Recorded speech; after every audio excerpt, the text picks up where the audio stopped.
ವೀರೇಂದ್ರ ಹೆಗಡೆಯವರನ್ನು ಸ್ಮರಿಸಿಕೊಂಡು ಅವರ ಪಾದಾರವಿಂದಗಳಿಗೆ ನಮಸ್ಕರಿಸಿ ಇವತ್ತಿನ ದಿವಸ ಅಣವಾಲು ಗ್ರಾಮದ ಒಂದು ದೊಡ್ಡ ಕೆರೆಯನ್ನು ನಿರ್ಮಾಣ ಮಾಡಿ ವೀರೇಂದ್ರ ಹೆಗಡೆಯವರನ್ನು ಎಷ್ಟು ಸ್ಮರಿಸಿದರೂ ಕಡಿಮೆ.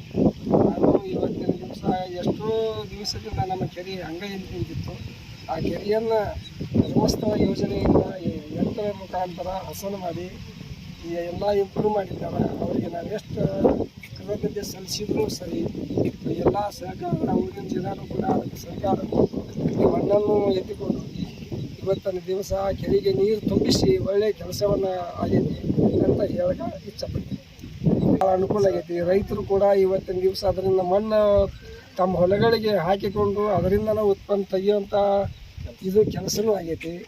ಮತ್ತು ಈ ಕೆನಾಲಿಂದ ನೀರು ಬಂತು. ಆ ನೀರನ್ನು ತಗೊಳ್ಳೋಕೆ ಊರವರು ಎಲ್ಲರೂ ಕೂಡಿ ಶ್ರಮಪಟ್ಟು ಈ ಕೆರೆಯನ್ನು ತುಂಬಿಸಿ 18 ಎಕರೆ ಪೂರ್ತಿ ಸಂಪೂರ್ಣವಾಗಿ ನೀರು ತುಂಬಿಸಿ ಎಲ್ಲ ಜನರಿಗೆ, ದನ ಕರಗಳಿಗೆ, ಎಲ್ಲರಿಗೂ ಉಪಯೋಗ ಆಗುವಂಥ ಶಕ್ತಿಯನ್ನು ಮಾಡಿಕೊಟ್ಟಂಥ ವೀರೇಂದ್ರ ಹೆಗಡೆಯವರ ಪಾದಾರವಿಂದಗಳಿಗೆ ನಮಸ್ಕರಿಸಿ ಈ ಮಾತನ್ನು ಹೇಳಲು ಇಚ್ಛೆ ಬಯಸ್ತೇನೆ.